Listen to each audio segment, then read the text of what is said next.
And we welcome you to the Clarke Broadcasting Candidates Forum, today featuring the two Tuolumne Utilities District races. I'm BJ Hansen, your moderator for the event.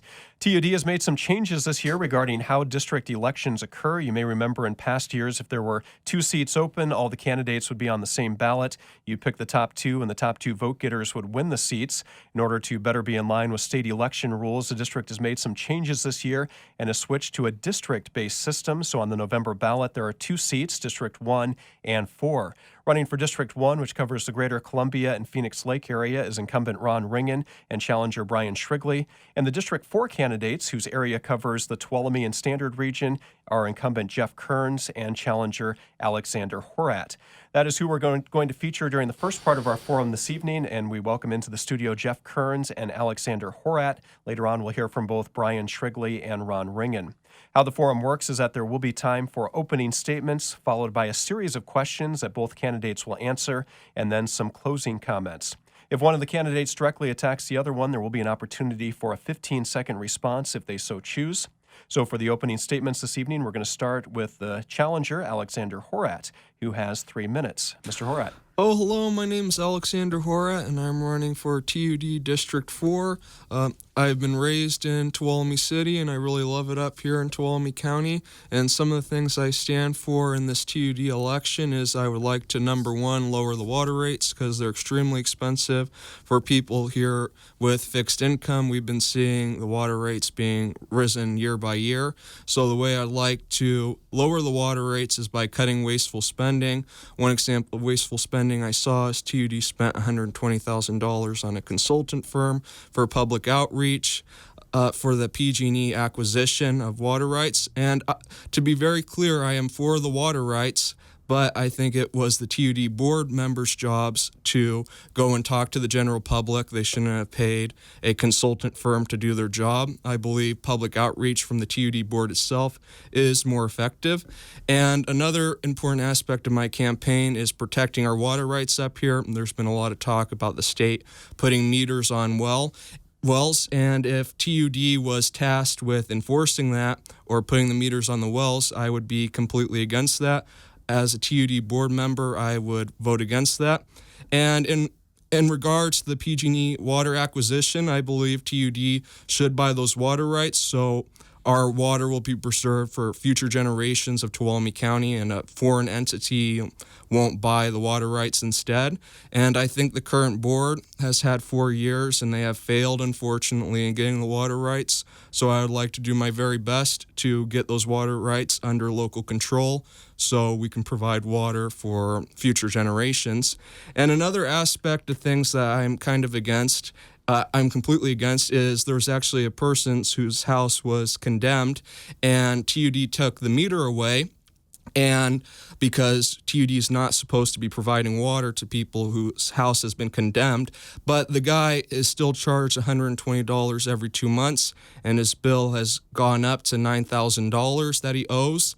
And unfortunately, there's no way to get off of TUD water once you're on it. So I actually called TUD and asked them about this. If you want to dig a well on your property and get off TUD water once you're on it, TUD says they'll actually be able to inspect your well each year, and you'll still have to pay the base rate, which is the lowest rate.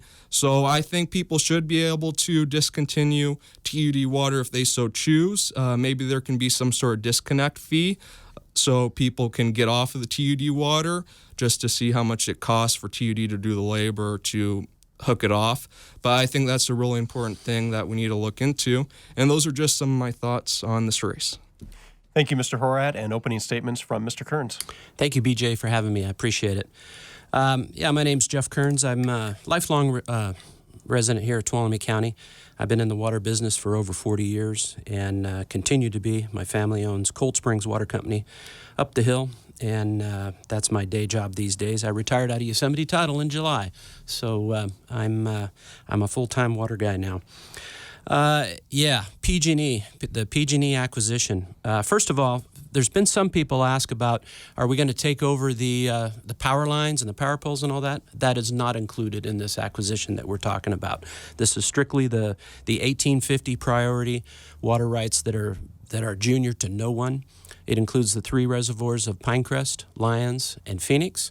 It includes the main canal coming from Lyons down into the Twainhart area, and also the crown jewel is the 52 cubic foot per second water right that comes down that main canal.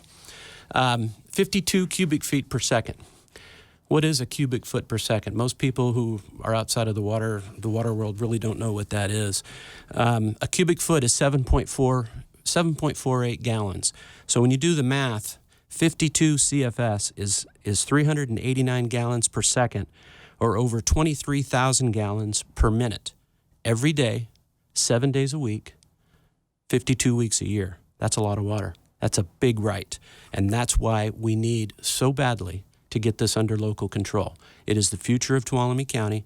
It's the future for our kids and our grandkids. And it's literally a once-in-a-lifetime opportunity. Forever we've heard the argument, what happened to our forefathers? Why didn't they protect our water rights 150 years ago? Well, it doesn't really matter. They didn't do it. Now's our chance to correct that problem. We have to do it. Some things there that are also important to me is our continued CIP project, our capital improvement.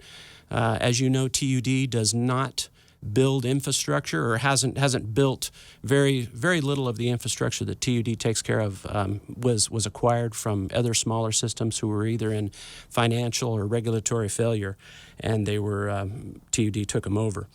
One instance is there in Willow Springs.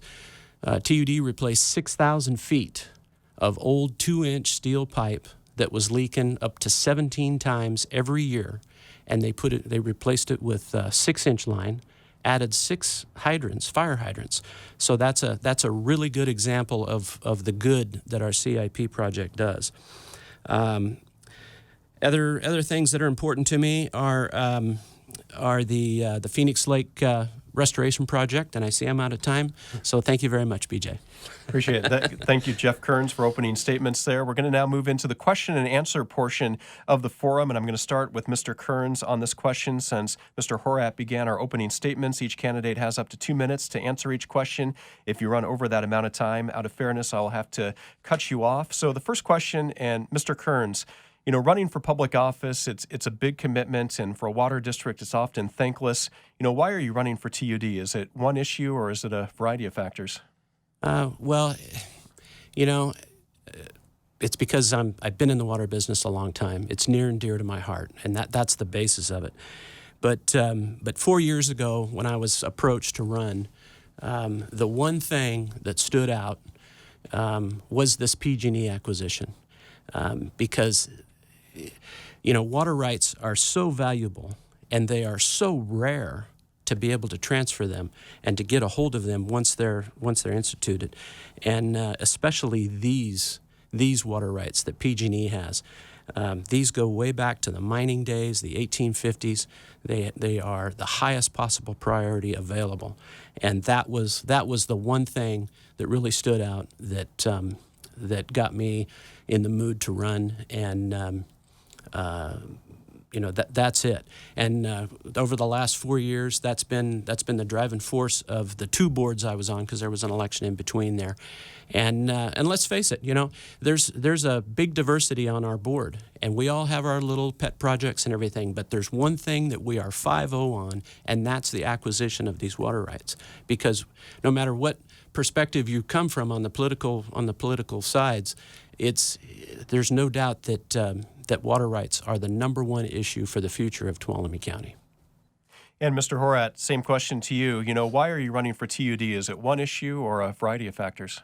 Well, there's definitely a variety of factors, such as lowering the water rates, because I've been talking to quite a few people who live in Tuolumne and other parts of the county, and they say they're pretty disappointed to see their water bills go up year by year, and it's really pretty high, the water rates. I think a lot of people are charged like $300 every 2 months. And I've actually talked to quite a few people from the Bay Area who have been telling me that when they moved up here, they were surprised to see their water rates were so much higher than they were in the Bay Area. And I find that a little bit disappointing, because a lot of the water from the Bay Area is actually coming from Tuolumne County, such as we see San Francisco, they get a lot of our water. And that's really a bad thing, in my opinion. I think we need to have our water rights under control here in this county. Another reason why I chose to run is because I saw the current board, they weren't able to get the PG&E deal done. So I think we need to get it done. I think the TUD board members, they need to be talking to their constituents, and there needs to be a lot of calls to people in Sacramento, to PG&E to sell the water rights, because if we don't get that, and if PG&E sells it to the state or some foreign entity, then we could see our water shut off possibly, and that would mean the death for a large portion of Tuolumne County, and we can't allow that to happen. So those are some of my main reasons why I chose to run. We're going to stick with Mr. Horat for this next question, and both of you have hit on this topic already. It really is the big issue that's been discussed among TUD over this past year, those negotiations between TUD and PG&E over water rights and infrastructure, and then PG&E seemingly backing out of that deal. What was your reaction to those negotiations coming to a halt, and where do you think the district should go from here? Well, my reaction was I'm very angry that they cut off the deal because it seemed like it was going to be going through, and then they backed out all of a sudden. I think the TUD district needs to do everything in its power, and I mean everything, to get those water rights. I think the people in Tuolumne County, they need to be calling people in Sacramento. I think we need to have something done. There needs to be a massive effort. People all need to be aware of this whole PG&E deal, and we need to make sure we get it. And if we don't get it, it's going to be a huge problem. And another thing that I'd also like to discuss a little bit is that the TUD board, when they voted to buy the water rights, which I'm all for, they also voted to increase rates. And I don't think we needed to do that because I think we could have afforded it without raising the rates on our constituents, our people, because a lot of our people already can afford the water rates as it is right now. TUD has $21 million in the stock market.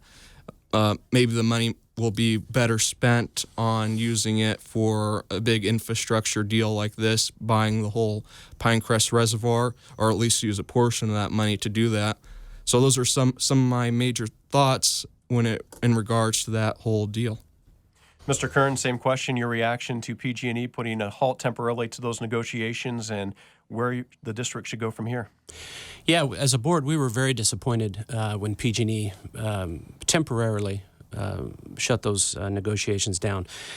We did receive a letter last week, and I believe there will be a press release coming out on the results of that letter from PG&E last week. They've explained their position somewhat, and which it was a mystery before, so it was good to see their explanation. But they've had some shakeup at their higher leadership, and they want to bring their leadership up to speed on what's going on, not only here but up and down the state on negotiations for other infrastructure that they're entering into to divest themselves of, and they made it clear that they will be coming back to the table by the end of 2023.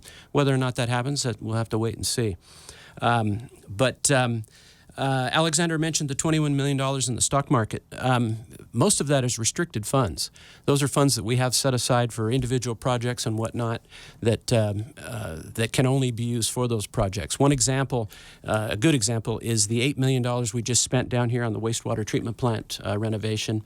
We've had that money set aside for a long time, waiting for that to happen. We spent it, and now we're getting into the grant money and the loan funds that we agreed to take on to redo that wastewater treatment plant. So that $21 million, that's money that you just can't spend willy-nilly. I mean, it has restrictions on it. There's strings tied to it, and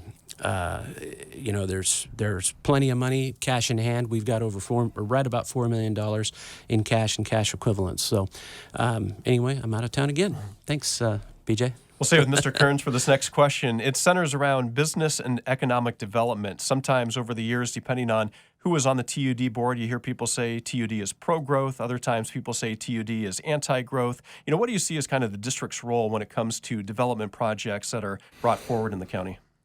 Well, I think, TUD is a water purveyor and a sewer collector.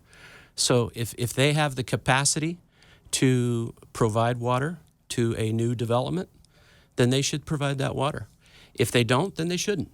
If they have the capacity to accept that sewer and treat it and do with it what they're supposed to do, then they should be able to do that as well. It should not. TUD should not be a political football for development on one side or the other. It should not be used to be pro-development, and it certainly should not be used to be anti-development. It's cut and dried. We either have enough water to provide to an individual project, or we don't. And that's my feeling, BJ. Mr. Horat, same question. What do you see the district's role when it comes to development projects brought forward to the county? I would like to get on that, but I just would like to respond to what Jeff said about the stock market really quick. So some of my thoughts on that, he said we can't be spending the money willy-nilly, and it needs to be in the stock market, but the stock market has been going down recently, and I saw in one report TUD actually lost $2 million of the ratepayers' money, and that's a significant amount to be lost in one report that I saw. And they are invested in companies like Walmart, other big corporations. And I think a very important thing, spending that stock market money would not be a willy-nilly thing if we're spending it to buy the water rights, so we don't need to increase water rates for the PG&E deal if that comes back on the table. But back to BJ's question on growing TUD. I would not be against if somebody wants TUD water, then they can definitely have it. We can definitely increase the infrastructure when it comes to that. But I am somewhat against TUD. They've been buying a lot of little water companies lately, and I don't think that's necessarily a good thing, because I saw, for example, on Hillsdale Drive, a lot of the people there were paying quite a bit less. I think it was like $30 they were saying. Now they're paying, quite a bit more now that TUD bought that water company. So I just think TUD, if there's new development, sure, but we shouldn't try to buy existing water companies. Those are some of my thoughts. Well, Mr. Horat, we're going to stay with you for the next question. Besides the PG&E acquisition that was discussed earlier, do you feel that there are other ways that the district can boost its water supply in the years ahead? Yes, there's one key aspect where TUD can boost its water besides the whole PG&E reservoir, and that is wells. TUD does own quite a few wells, but if we really needed the water and for some reason PG&E cuts us off of our water supply, then TUD would have to resort to wells. So I think TUD quite possibly should maybe dig some more wells so we can make sure we have a safety net in case that ever happens. And we need to look at our existing wells, because that's our number 2 option pretty much, because right now we have basically an agreement with PG&E that we're getting water for free as it stands right now. But if they cut us off, then we would either really need a fight in court to say, no, you can't cut us off. And if that was unsuccessful, we would need to use wells. So those are some examples of how TUD can boost its water in a worst-case scenario thing. So that's my thought on that. And Mr. Kearns, besides the PG&E acquisition mentioned earlier, what are there ways that you see that TUD could boost its water supply in the years ahead? Well, that's a tough one, BJ. One of the elephant in the room on that is raising the Lions Dam, and that's a huge political football. But to come up with more water storage or more water, to find more water. Here's the facts. The facts are that PG&E supplies TUD with 85% of its water. 85%. That's a lot of wells to make up. And I don't think that's possible. Myself, that's just my opinion. That's not staff's opinion. That's just me. And besides that, wells are incredibly unreliable. But 85% of the water that comes from PG&E, that's 85% of our total water. The other thing is, I just lost my train of thought there for a second, but The wells, though, I know what it was. The Mono Village Mutual Water District that you were talking about, and TUD taking over the small companies. Mono Village, they had 6 wells, and only 2 of them were actually working at the time. And that's one of TUD's main jobs, is to be able to accept these small water companies who are failing financially and regulatory. And they were certainly one of those companies. And they, the board of directors of the Mono Village Water Company came to TUD and requested that TUD take them over. So this wasn't something that TUD sought out, nor does TUD seek out to take over these companies. TUD does not need any more problems than they already have for infrastructure, but they are there to take on companies who do have troubles. Thank you, BJ. We're now going to move into the questions from the community section. We had a number of questions that were submitted from residents living locally in the community, an opportunity to submit questions that could be asked here this evening. So we're going to ask a few of those right now, and we're going to start with Mr. Kearns on this one. This one was submitted from Warren, who wants to know, what is your education and work history, and how does it relate to understanding and creating policies for a water utility district with a multi-million-dollar budget? Yeah, good question. I'm a licensed water treatment plant operator, grade 2 on the treatment side, and a D2 on the distribution side. I've held the treatment certificate since 1981, and I've had the distribution certificate, 15 years, I guess, something like that. I've been involved in the water system all my life. I've worked not only in the bottom of a ditch, repairing leaks, reading meters, running backhoes. I've also been involved in designing our water treatment plant and other aspects of our company. And I've also worked at higher levels with Department of Water Resources on our water right. I've also worked with the California Public Utilities Commission on our water rate schedule, and also continue to work with the California State Water Board on regulatory issues and making sure that we are producing the water that we are required to produce. And our little company, we do a pretty darn good job of it, and we're pretty proud of it. And so to answer Warren's question, I have a very long history in the water business. Mr. Horat, same question to you. Again, it was submitted by Warren. What's your education and work history, and how does it relate to understanding and creating policies for a water utility district with a multi-million-dollar budget? My education, I was homeschooled most of my life, and I'm now attending some classes at Columbia College on business. And so those are some of my educational aspects. Some of the things that I've been doing is I have a small business. I've been doing landscaping for people, and I've really been concerned. I actually started a group called the Tuolumne County California Freedom Alliance, and we were really concerned of a lot of wasteful spendings going on in Tuolumne County government and also TUD. So I think I'll provide a unique insight on wasteful expenditures in TUD coming on, and seeing how everything's done. We see a lot of wasteful spending, so that's going to be the main goal, is to lower that so we can lower the water rates, because people have really high water rates. So those are some of my education and some of my experience of some things I've been trying to do in Tuolumne County as a whole, trying to make it more fiscally responsible.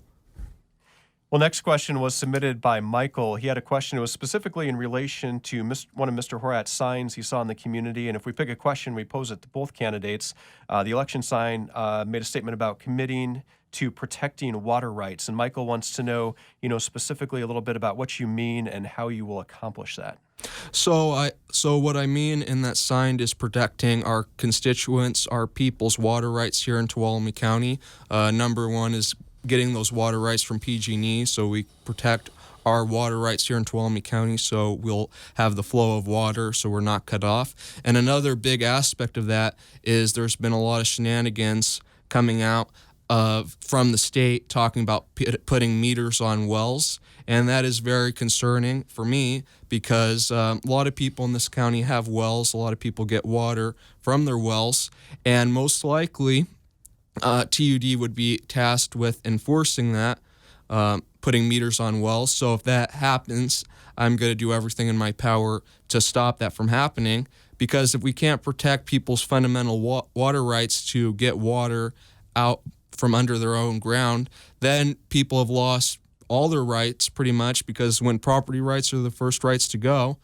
it basically takes away all the fundamental constitutional rights from a human being.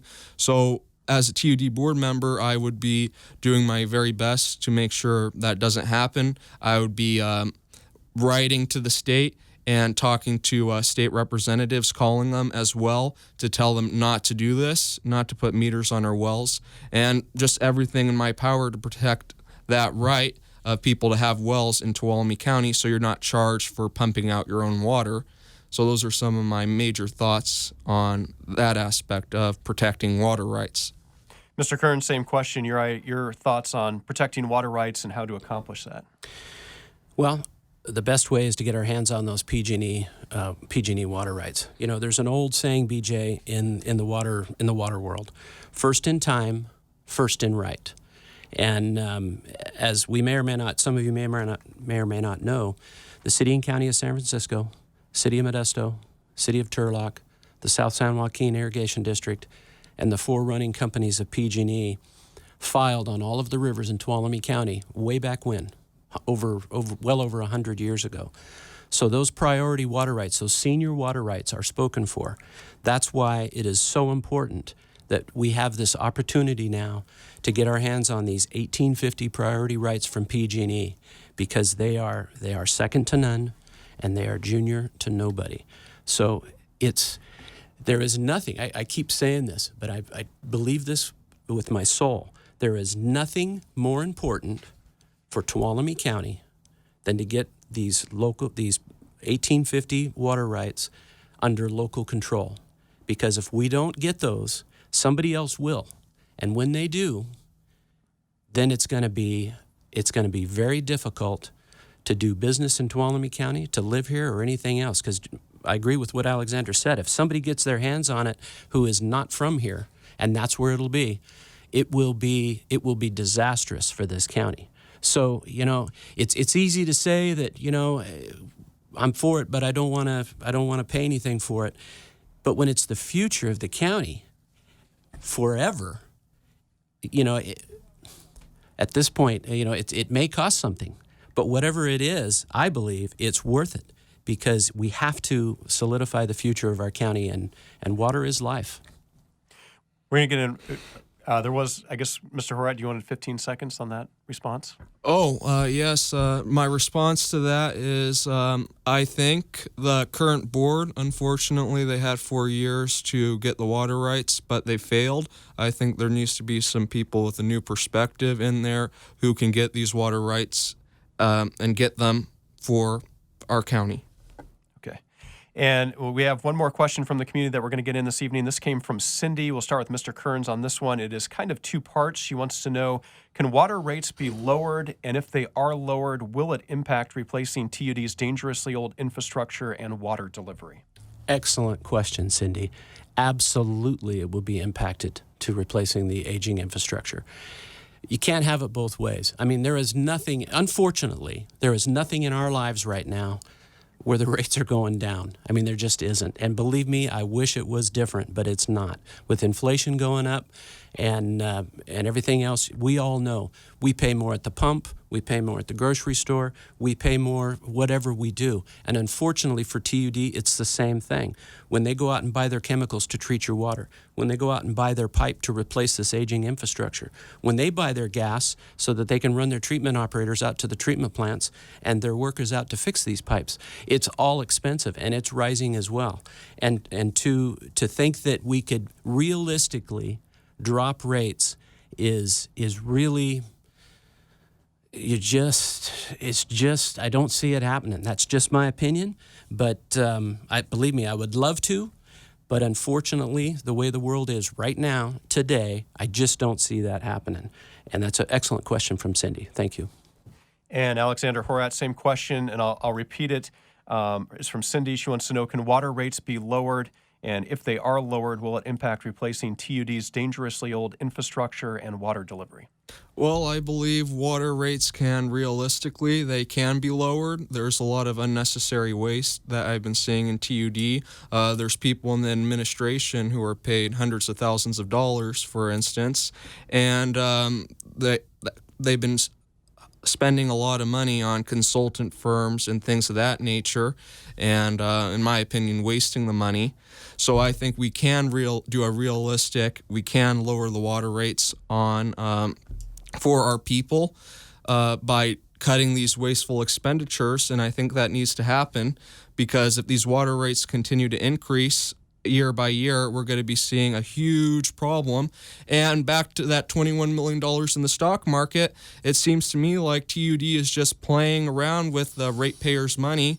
They lost $2 million in one report that I saw. The stock market has been hitting a downward trend. We're seeing the Dow Jones, it's been going down quite a bit.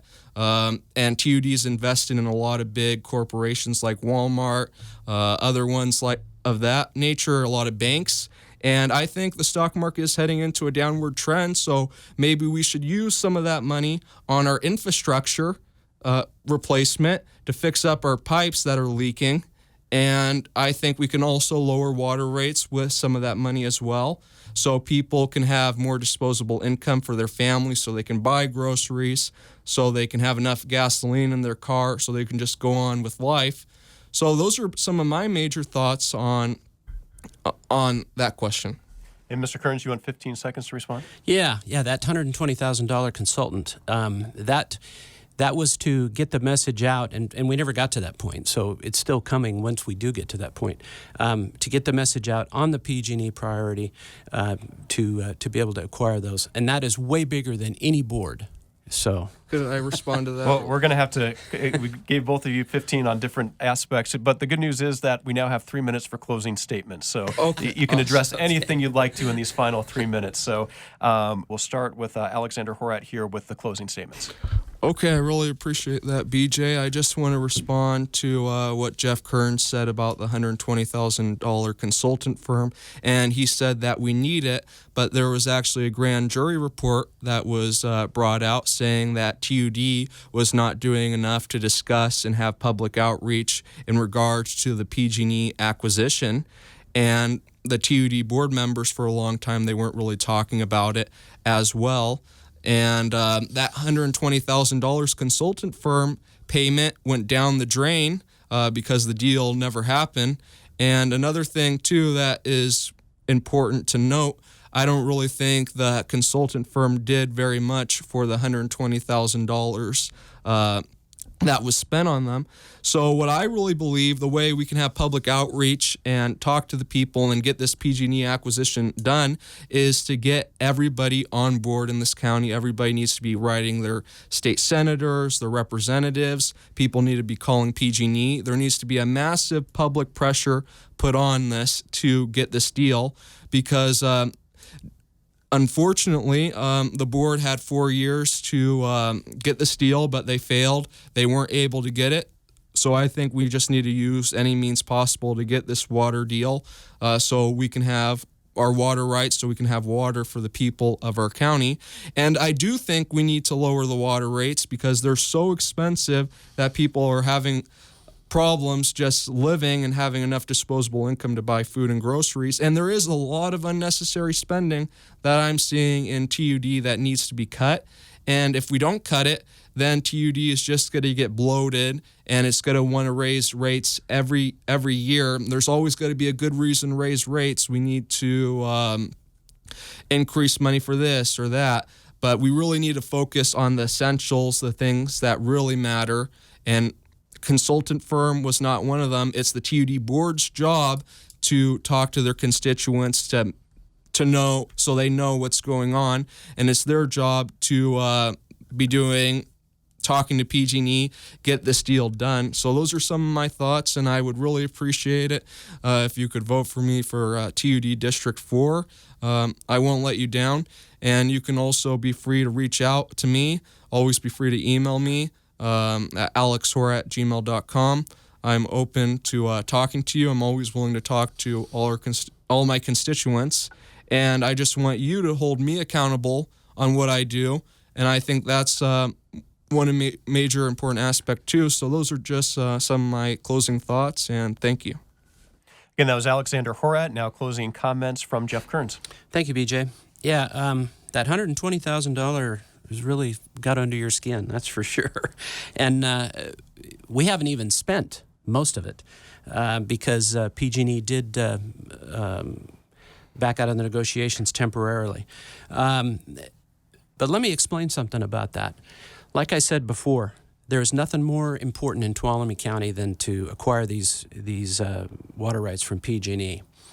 And that consultant was to bring out a program and so that the community, all of you out there who are ratepayers, understood it clearly and concisely so you can understand all the way through on why it is so important. It's way bigger than any board could do to make this happen.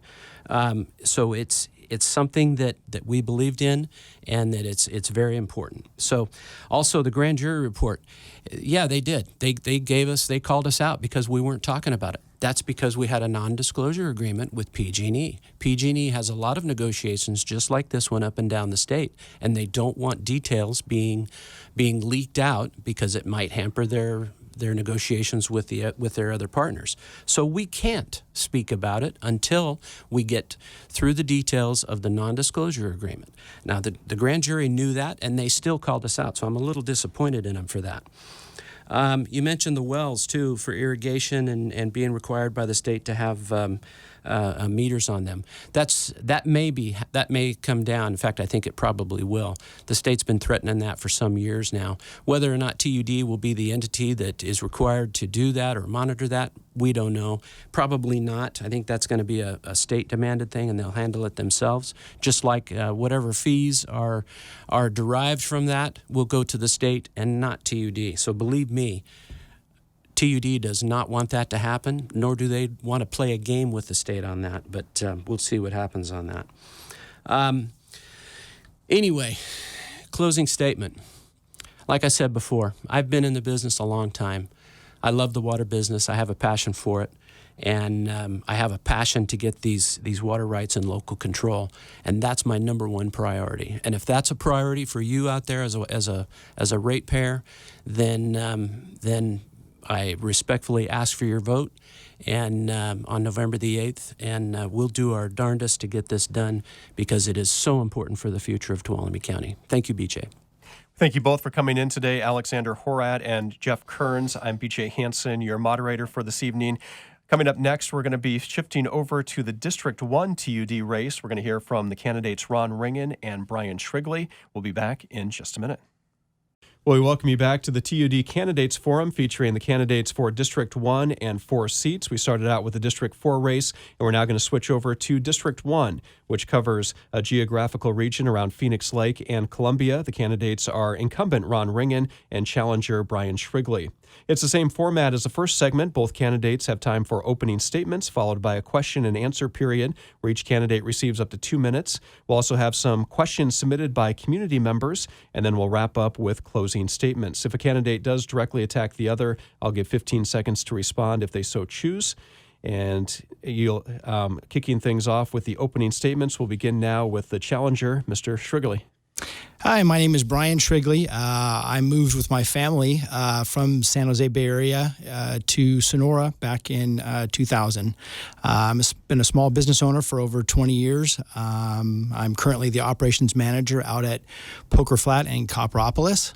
I don't proclaim to know everything about the ditch system and so forth, the way we have it up here in the Sierras, but I'm learning a lot more than I had intended. I made the decision to run back in beginning of August, and I think that my years of operational management experience would be a benefit to TUD. I'm looking forward to focusing on getting our water rights. At the same time, I'm also looking at low-income and fixed-income ratepayers and how we can help them. I'd like to grow go for business grants to maintain the existing infrastructure. I'd like to strengthen as many business relationships as we can with agricultural and small businesses in the downtown area. I feel we need to be more fiscally responsible and tightening up expenses. And that's pretty much where I stand. Thank you, Mr. Shrigley. And now moving over to Mr. Ringen with opening statements. Okay, well, I am a 45-year resident of Tuolumne County, and I have been watchdogging TUD for about 15 years, and I've been on the board for 9 years. And to be quite honest with you, right now, this has been the most exciting and good period of time, the last year and a half, since we got our new, not so new now, but general manager, Don Perkins. And TUD has been performing one project right after the other that are just been very beneficial and is going to save the ratepayers a lot of money over a period of time. I'm looking forward to all of that continuing, only accelerating. The other thing is, like I brought up the other day at the League of Women's Voters Forum,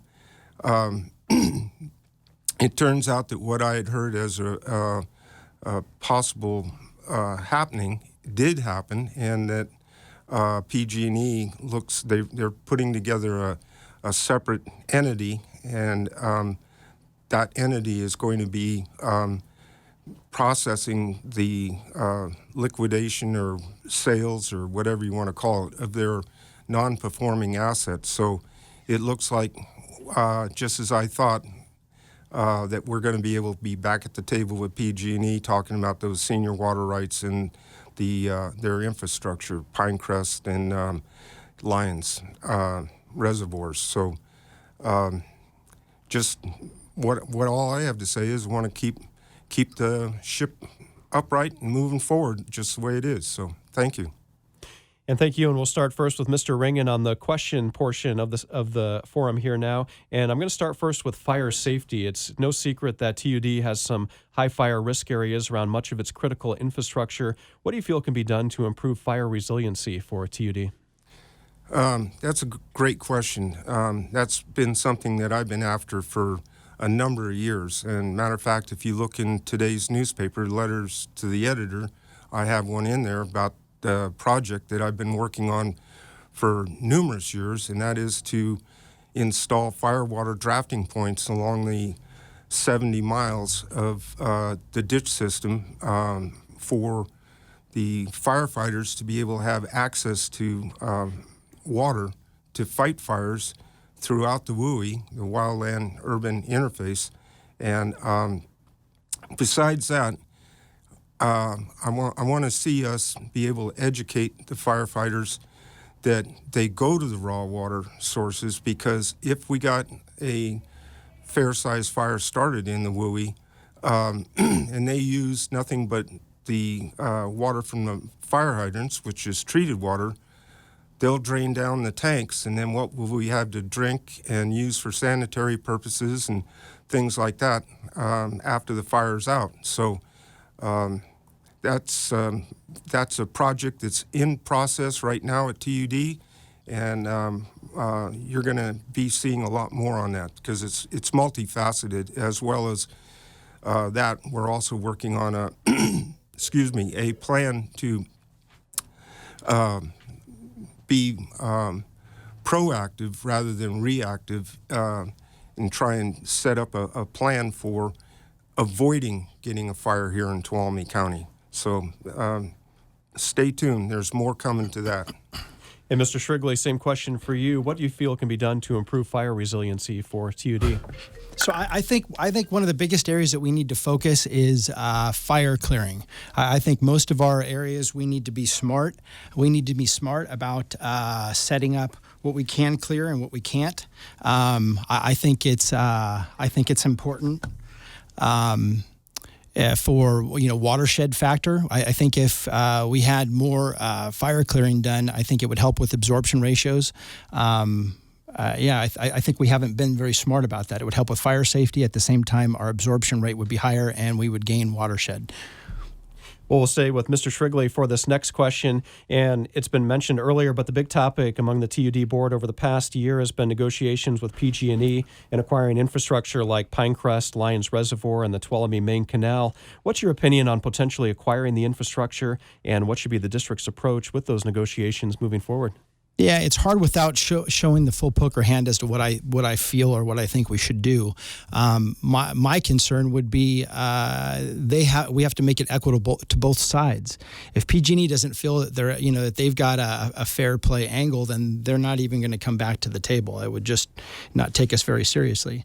Maybe it has to do with gaining a certain period of time that they get the hydroelectricity from it. And we end up taking on the servicing of the ditch system and so forth. I know that's probably a big concern of theirs, and I know that's probably a very large cost every year having to maintenance it and so forth. And if we took on the maintenance on our end, that might be a little more advantageous for PG&E to sign over rights to us. And going over to Mr. Ringen, same question. What's your opinion on potentially acquiring the infrastructure from PG&E, and what should be the district's approach to those negotiations moving forward?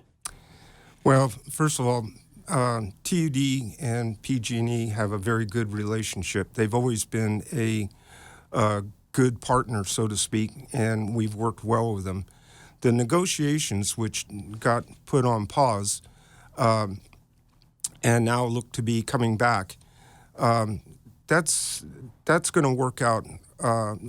Like I said, we've had a really good relationship with them, and that process was going along really well and in good faith. So I think that for the good of not only TUD's ratepayers, but also for the entire county, that for us to acquire that senior water right and have control over the reservoir levels so that we can get the water at the proper time, which is summer and fall, is just imperative. It's just we have to make that happen. So, and I'm thinking that it's going to happen here relatively soon. So, thank you. And staying with Mr. Ringen for the next question, the first two questions were about some of the critical issues facing TUD. This one is a little bit more about yourself. Can you talk about some more about your background, education, and how it would kind of specifically help you to become a successful TUD board member? That's an interesting question. Well, first of all, I did graduate from high school, and shortly after, which was 1964, spent 6 years in the Marine Corps, and then have been in the construction, remodel, repair business. And this year is my 60th year, even though I've got it pretty much toned down now, retired. But that has helped me immensely in understanding what's going on at TUD with projects. And I have toured almost every bit of the infrastructure, so I understand it really well. And when a project comes before the board for decisions or whatever, I'm able to actually understand what they're talking about, and many times even be able to give some suggestions. Not that I'm one of the engineers or anything, but sometimes outside viewpoint is very helpful, especially if you pretty much get how the system works. So. And Mr. Shrigley, same question, your background, education, and how it applies to being a successful TUD board member. So I grew up in San Jose, high school, went to San Jose City College. After college, I went and I worked for a property management company, and I managed multifamily and Section 8 housing in East San Jose for 27 years.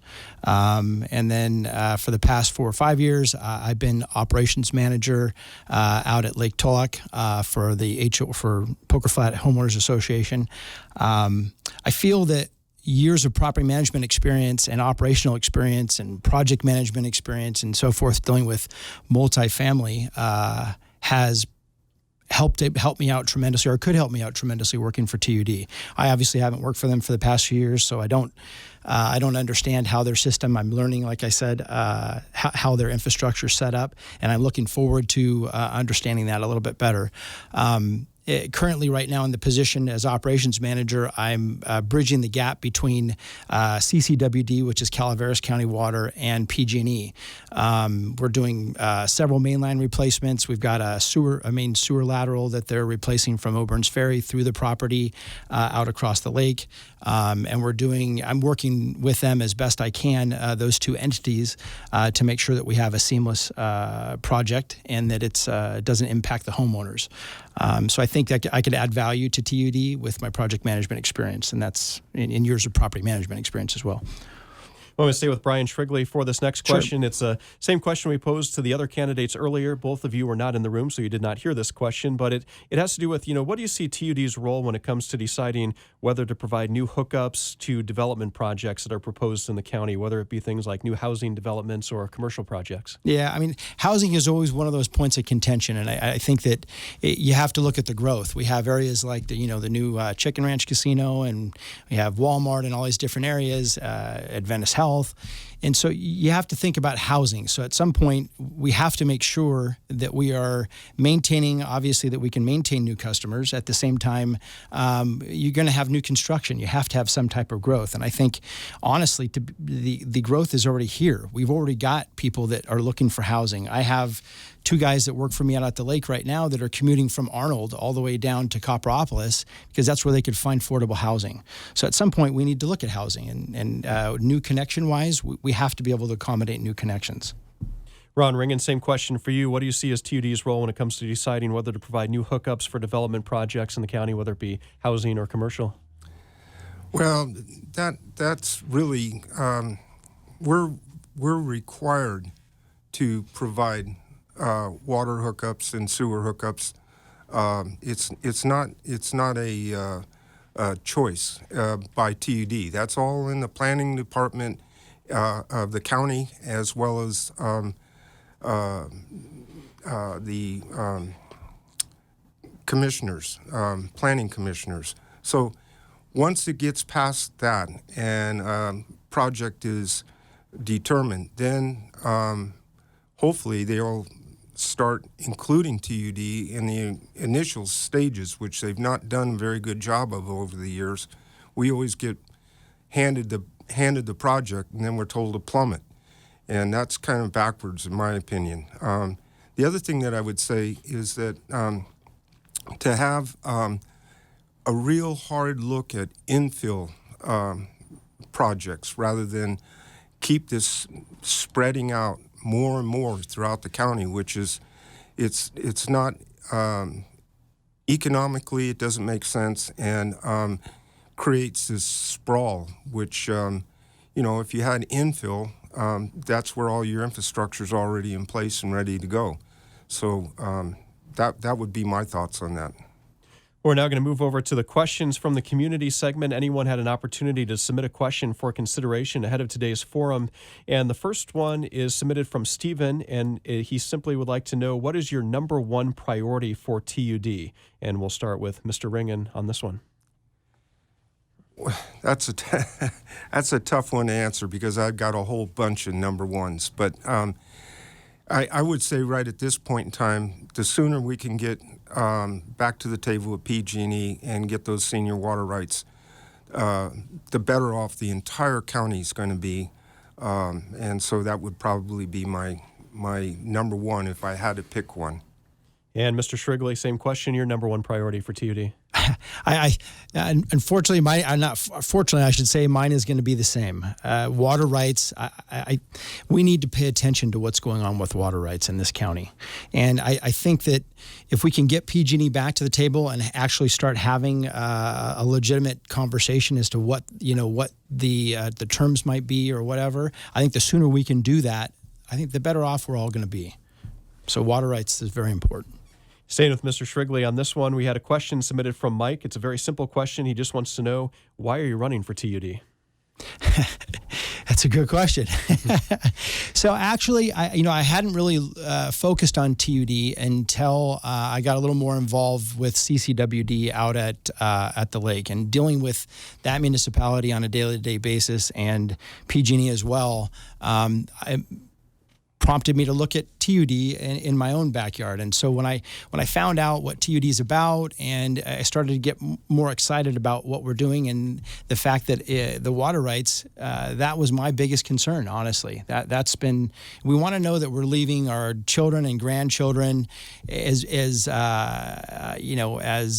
strong of a community as we can. And I think by attaining those water rights, that should be our primary focus. And that's one of the reasons why I ran. Mr. Ringen, same question for you. Why are you running for TUD? Well, this is like third time elected, and now I was appointed 1 year back in 2012. I'm running because I want to finish the job that I set out to do. And the water rights is something that I've advocated about, and now it's within our grasp, possibly. And I just want to follow that through, as well as the firewater ditch drafting points for protecting our neighbors' properties and our environment. That South Fork Stanislaus River Canyon is not burnt in over 100 years. We cannot have a fire in there because that's our watershed. So those are the reasons why I would be running. Final question. We had one from Steve. Earlier there was a Steven. This is Steve with a different last name. He wants to know if you have any strong opinions on California potentially taxing private water wells and forcing owners to place a meter on them. I'll pose that question first to Mr. Ringen. Yeah, I've been following that for a number of years. Being involved with the Tuolumne Stanislaus Integrated Water Management Group for almost from the very first meeting when it started to get together, that was one of the issues that started coming up. And the fact that the state has been talking about that, it is troubling, but it's something that's out of our control. And it would be all state-run. TUD would have nothing to do with that. And so the only way to answer that is say, talk to the folks at the state, because it's not in our purview. Mr. Shrigley, same question. Do you have any opinion on California potentially taxing private water wells and forcing owners to place a meter on them? Yeah, I disagree with it as well. My biggest concern would be if somebody that has a well on their property, they should go out. They should actually address it with the state. I agree with that. However, at a local level, TUD would have to get involved at some point, I'm sure. And I'm sure the state would probably end up mandating that if we're not careful. And again, it goes back to water rights. If they have the water rights, then the state could very easily mandate what the local municipalities would have to do. That would be completely under our control. And I would say that I'm completely against that. Well, I appreciate both of you answering all those questions. We're now at the closing comment portion of the evening. We're going to start with Mr. Shrigley again. You have 3 minutes for any final comments you'd like to make here. I just wanted my biggest focus, like I told you, the reason why I wanted to run in the beginning was for water rights. And the more that I've gotten involved and the more that I understand the system and the more that I talk to people, I'm becoming even more passionate about it. I think we need to go after as many grants as possible to maintain our current infrastructure and to do whatever upgrades we need to in the future, and to make sure we have plenty of money in the coffers for emergencies when they come up. I think we need to also talked about this earlier. We need to strengthen business relationships. Small businesses are hurting. People are hurting. We've had the CPI index grew 8.2% last year. That's a huge hit for people's pocketbook.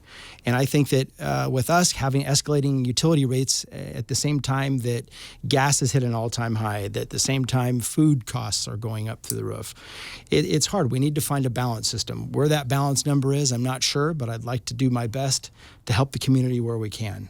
If you feel things have been going find the past few years with TUD, then vote for the incumbent. If you think you want change, that's what I'd like to see happen. Then vote for me.